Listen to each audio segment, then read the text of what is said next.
welcome here in our studio in Serekunda. This is Star TV News and I am Dado Cham.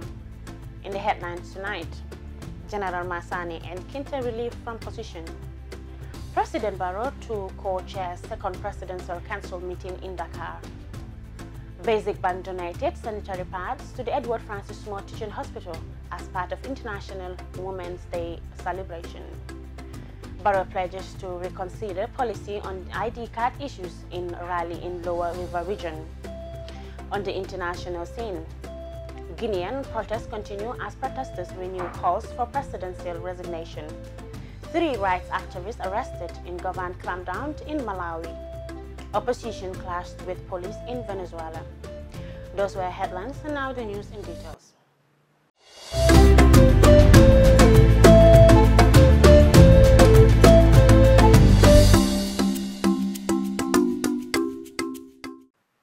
The public is hereby informed that His Excellency President Adama Barrow, President of the Republic of the Gambia, Commander-in-Chief of the Gambia Armed Forces, acting under the power conferred on him under Section 190, subsection 3 of the 1997 Constitution of the Republic of the Gambia, has decided to relieve General Masane Nkinte of his duties as the Chief of Defense Staff of the Gambia Armed Forces, effective 5th March 2020.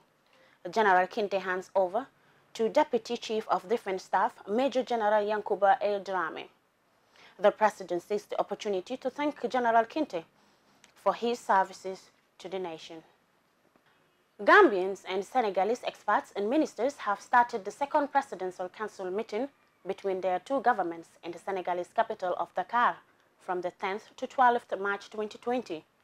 The Presidential Council meeting is preceded by the expert meeting, which will work in subcommittees to discuss defense and security, justice and consular affairs, finance, transport and trade, higher education, tourism, culture, health, fishery, agriculture and energy. Jacqueline Colley files in this report. The experts are expected to present a draft report to the ministerial session for review before final adaptation during the Presidential Council session on Thursday, March 21, 2020. On opening session of the expert meeting, Suleiman Omar Njai, Permanent Secretary at the Ministry of Foreign Affairs, while thanking the Senegalese authorities for the cordial welcome and the general hospitality accorded to the Gambian delegation, outlined that as experts, they have been provided with the opportunity to raise the bar of the bilateral cooperation into that of a strategic partnership. PS Njai noted that progress has made. That progress has been registered following the convening of the first Presidential Council meeting held in Banjul, but more rigor and effort must be dissipated to ensure the successful implementation of all our objectives. As such, our work during this senior officials meeting should aim at consolidating on the gains made in the implementation of the agreed programs, identify challenges, and prefer immediate solutions, and study proposals of enhanced cooperation with a view to putting before our principals concrete suggestions as to the way forward for their endorsement. I thus urge all of us to work diligently in an environment of brotherhood and friendship to achieve our stated objectives. He concluded by indicating that Gambia and Senegal are two nations of one people. Your Excellencies, dear colleagues, I will conclude by indicating that we are two nations of one people, and as such, our development aspirations and our destinies are inextricably linked to one another's. Therefore, the démarche we shall undertake today and tomorrow should characterize the special and unique relationship which portrays the shared heritage and destiny of our two countries and peoples. I thank you, and may the Almighty Allah continue to guide and protect us, and may He grant blessings to our deliberations. Thank you very much. It could be recalled that it was in 2017 the two heads of states decided to put a bilateral relationship in a strategic partnership. Yes, thank you very much. As you know, we are holding now the second Presidential Council between Senegal and Gambia. And it's very important to remember that it was in 2017 that the two heads of states, His Excellency President Macky Sall and his brother President Adama Barrow, decided together to now put the bilateral relation at a strategic partnership. And since then, they decided to have a presidential council very often to review the topics on the bilateral relations between the two countries. So the first edition, as said by my brother, the Permanent Secretary of the Ministry of Foreign Affairs of Gambia, the first edition was held in Banjul in 2018, and this is the second edition now in Dakar 2 years after. What we will do during this second edition is to review the agreements that have been agreed upon in Banjul, how far have we gone in the implementation, and now to open new avenues of cooperation, of course. So today is the experts meeting that will prepare the meeting of ministers tomorrow, and then we'll have the presidential meeting the day after tomorrow. On the final day of the meeting, the two heads of states, Their Excellencies Adama Barrow and Macky Sall, will join the experts and ministers for the Presidential Council meeting to conclude on the draft reports and roadmaps for the various agreements. Meanwhile, President Barrow left Banjul on the 11th of March 2020 for Dakar. In March 2017, President Adama Barrow undertook a state visit to the Republic of Senegal to renew the Gambia government's commitment to consolidate the relationship between the republics of the Gambia and Senegal. During the visits, he described his relationship with Senegal President His Excellency Macky Sall as twins, whose countries are bound by history. President Barrow called for a special fraternal relationship to reflect on all official interactions between the two countries. As a result of the shared history and geographical ties, the two heads of states agreed to the initiation of a biannual Presidential Council meeting, which will allow their experts, technicians, and policymakers to work closely together to review their bilateral cooperations and forge new ties. In March 2018, the first Presidential Council meeting between the Gambia and Senegal took place in Banjul. It was jointly officiated by Their Excellencies Adama Barrow and Macky Sall. In March 2018, the first Presidential Council meeting between the Gambia and Senegal took place in Banjul. It was jointly officiated by Their Excellencies Adama Barrow and Macky Sall, and a series of cooperation arrangements were signed to facilitate the implementation of the policy decisions. Since then, steps were taken to ensure operationalization of the cooperation agreements. In January 2019, the two heads of state came together to officially open the Trans-Gambia Bridge, which was renamed the Senegambia Bridge, allowing easier movement of people and goods as well as improving on trade and other services. Despite recent border closure of Unionists, the two countries are working closely to promote peace and stability, health promotion and surveillance, tourism and hospitality, among others, for the mutual benefit of their two peoples. Jacqueline Coley, reporting for Star TV News. BSIC Bank Gambia donated sanitary pads to the maternity ward of the Edward Francis Small Teaching Hospital on Tuesday as part of the International Women's Day celebration. The gesture is also part of the bank's aim in eradicating poverty and support health care, education, and children's welfare.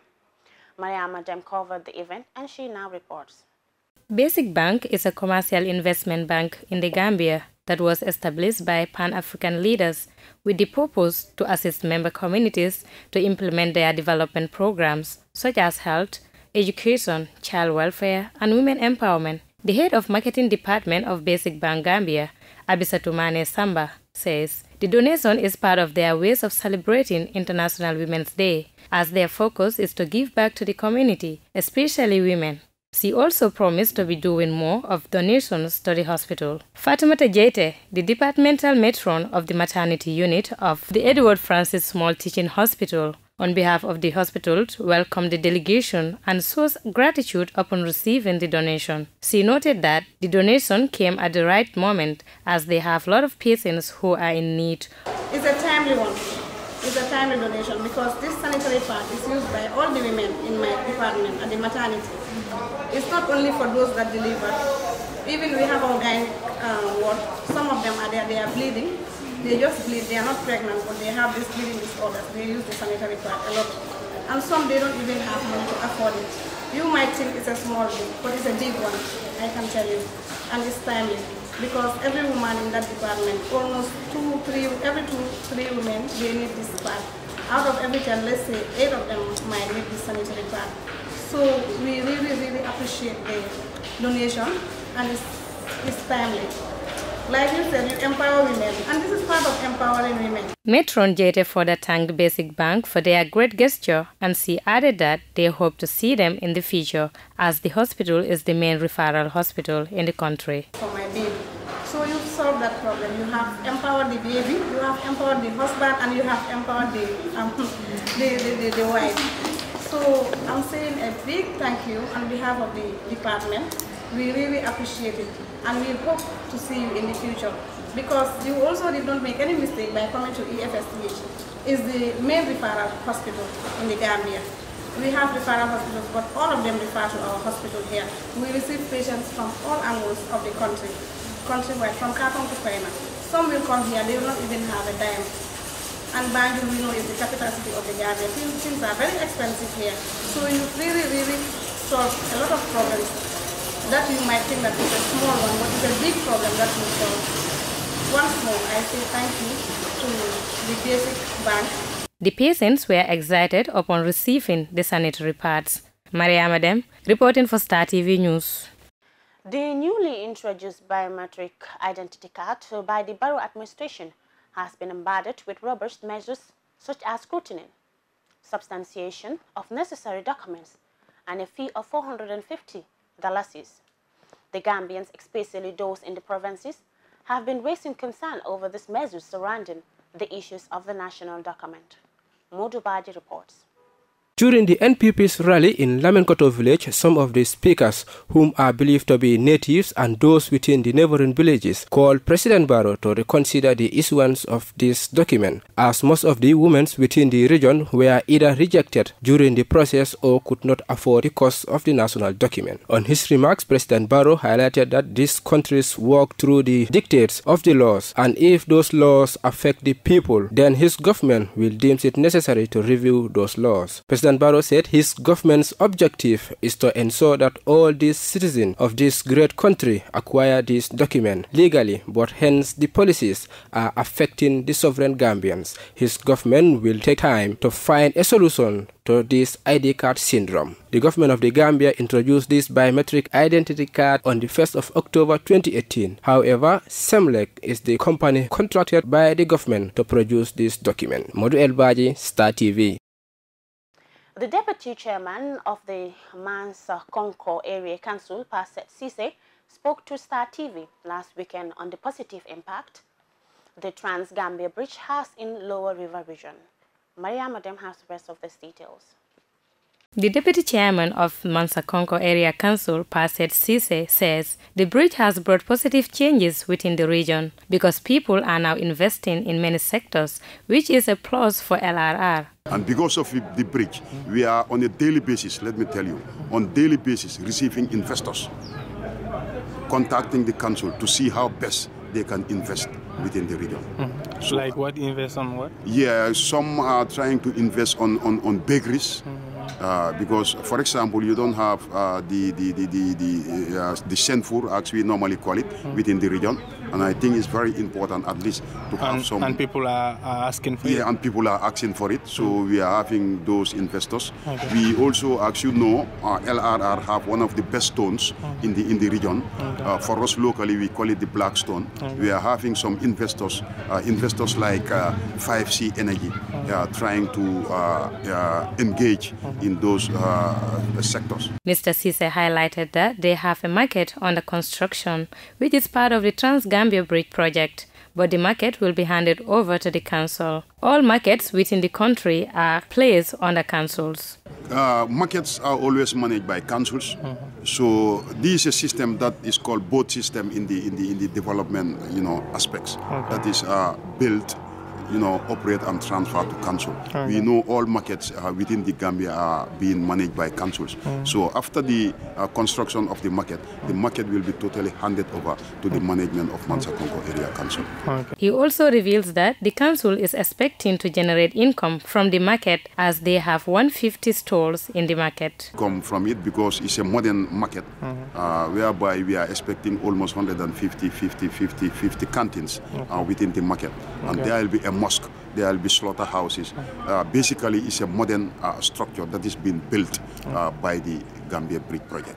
Cisse believes that the Trans-Gambia Bridge is not only for the Gambia, but for the entire sub-region. The Senegambia Bridge, also known as the Trans-Gambia Bridge, is a bridge in the Gambia connecting the northern and southern part of the Gambia. It also provides access to the isolated Casamance province from Senegal. The bridge was inaugurated in January 2019. Maria Madem, reporting for Star TV News. And now the news beyond our borders. Opposition supporters and security forces have clashed yet again over fear President Alpha is trying to extend his rule for a third term. He recently postponed a planned referendum to amend the constitution which will allow him to prolong his time in office. Continued protests have started. In mid-October, they have rocked the West African country. Al Jazeera Victoria Gatbite reports. Another day of fighting in Guinea's capital. Security forces in downtown Conakry fire tear gas at protesters who respond with rocks. We are protesting so that the system can be changed. Everyone is ready to fight the system until the president gives up. If he doesn't, we are going to force him to leave the country. 2 weeks ago, 81-year-old President Alpha Condé delayed a constitutional referendum that could keep him in power for a third term. The vote was suspended after the bloc of West African nations and an organisation of French-speaking governments refused to send observers, citing 2.4 million irregular entries in the electoral roll. Many people also complained they'd not received their voter cards. The opposition accuses the government of electoral fraud and is demanding Condé quit. We're asking for Alpha Condé to leave power no later than November. Legislative and presidential elections must be held at the same time, and Alpha Condé must pack his bags and go. Government leaders say people should have the option of voting to extend Condé's presidency. They accuse opposition leaders of trying to create chaos. Since Condé announced his plans to change the constitution, human rights organisations say hundreds have been arrested. But protesters say they're undeterred by the risks and will keep up the pressure on the president. Victoria Gatenby, Al Jazeera. 3 human rights activists in Malawi have been arrested for organising anti-government protests, some of which turned violent. The demonstrators have been calling for a new election after the Constitutional Court nullified the results of last year's dispute poll. Al Jazeera Barbara Agupa reports. Up to 5,000 people marched in solidarity with Timothy Matambo as he prepared to hand himself to police in Lilongwe. Matambo leads the Human Rights Defenders Coalition, which has organised anti-government protests since last year's disputed elections. Some have turned violent. The police decided to disperse the people with tear gases. This is the same things that have distanced our police from the people of this country. This behavior, those people did not have any weapons. Police have been looking for Matambo since Sunday, when 2 other activists were arrested in Blantyre. McDonald Sembereka and Gibbs Trappins are accused of inciting violence. We got an order from the High Court in Lilongwe ordering that these 2 gentlemen should be taken back to Lilongwe where they are based and where the alleged offence was committed. Malawi's Constitutional Court cancelled the results of last year's elections in February, citing irregularities. Parliament approved a bill to hold fresh elections in May, but President Peter Mutharika has not signed it. Matambo is vowing to keep up the pressure, saying he'll call on 5 million people to shut down the president's official residences if he refuses to act. Barbara Angepa, Al Jazeera. Sri Lanka has recorded a sharp increase in people infected with dengue, a viral disease spread by a mosquito across the country. Now Sri Lanka health authorities are borrowing a method they say have been successful in Australia, one of which is use the same mosquito to combat the spread. Al Jazeera, Manuel Fadabri reports from Colombo. Health officials like Echem Maduranga on the prowl. part of a larger effort to fight against dengue, a viral disease spread by mosquitoes. He's part of a team releasing a different type of mosquito to fight its spread. The Aedes aegypti mosquito carries the dengue virus, which is infecting more Sri Lankans every year. The head of the National Dengue Control Unit says expanding cities have led to an increase in breeding sites. It is a real burden for health system. It is very costly for the management and also prevention. So we need to find out the solution for this problem now. Sisira Premathilaka agrees. His 14-year-old daughter was treated in hospital after she got sick with dengue last year. She couldn't go to school for about 4 months. She was told not to exert or tire herself, but she was too weak to do that anyways. Madhuranga and his team are distributing boxes containing specially bred mosquito eggs, produced with the assistance of the World Mosquito Programme.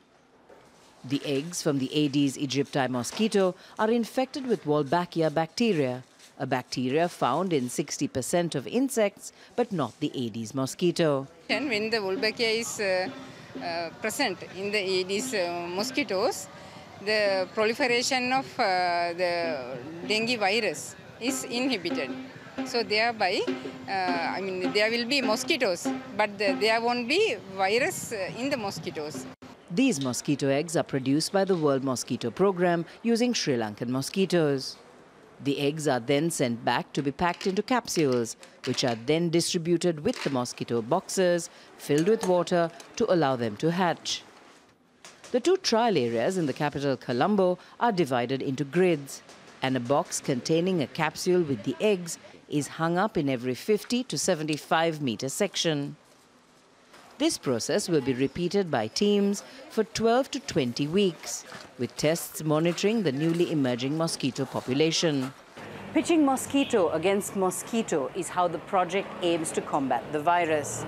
Some skeptics, including scientists and people in these areas, say that this will increase the number of mosquitoes. But those behind the project insist that those carrying the bacteria will help reduce the transmission of the virus. So there will be an increase in the mosquito population while we release mosquitoes, but once we stop releasing, then the mosquito population comes back to normal. So it's a minor inconvenience for a time, but then the mosquito population is safe. Dr. Montgomery insists this is not a genetically modified organism, but one that uses natural processes.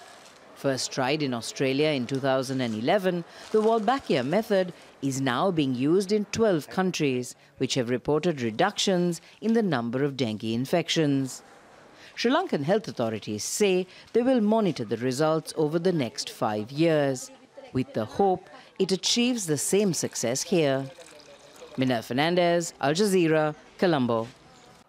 Security forces in Venezuela have dispatched an anti-government march opposition leader. He's first since the return from an international tour.